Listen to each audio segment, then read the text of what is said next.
வடபகுதியில் நல்லெண்ண கால்நடைகள் விருத்தி செய்வதற்கு கால்நடை அபிவிருத்தி அமைச்சர் நடவடிக்கை எடுத்து வருவதாக கால்நடைகள் அபிவிருத்தி பிரதி அமைச்சர் மித்திரபால தெரிவித்துள்ளார்.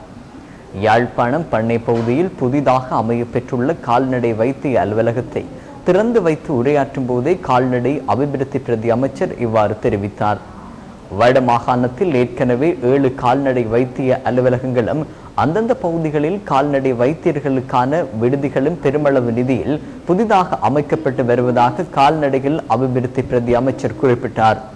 வெளிநாடுகளிலிருந்து நல்லெண்ண கறவை பசுக்கள் 30,000 மில்லியன் ரூபாய் செலவில் இறக்குமதி செய்துள்ளதாக தெரிவித்த அமைச்சர், தற்பொழுது 2,000 நல்லெண்ண பசுக்கள் தேவையான நிலையில் 500 பசுக்கள் இலங்கைக்கு கொண்டு வரப்பட்டுள்ளதாகவும் 15,000 பசுக்கள் இறக்குமதி செய்யும் நடவடிக்கையில் ஈடுபட்டுள்ளதாகவும் தெரிவித்தார். குறித்த நிகழ்வில் அமைச்சர் டக்ளஸ் தேவானந்தா உரையாற்றும் போது, ஜனாதிபதி மஹிந்த ராஜபக்ச தலைமையிலான அரசு கால்நடை துறையில் பல்வேறு அபிவிருத்திகளை கண்டு வரும் நிலையில் வடபகுதியிலும் முன்னேற்றம் ஏற்பட்டு வருகின்றது.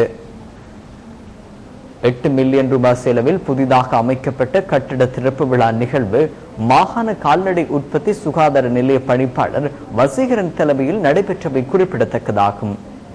திறப்பு விழாவில் கால்நடை அபிவிருத்தி அமைச்சின் பணிப்பாளர் சிவலோகநாதன், மாவட்ட கால்நடை வைத்திய அதிகாரி திருமதி சுப்பிரமணியம் உள்ளிட்ட துறைசார் பலரும் கலந்து கொண்டனர்.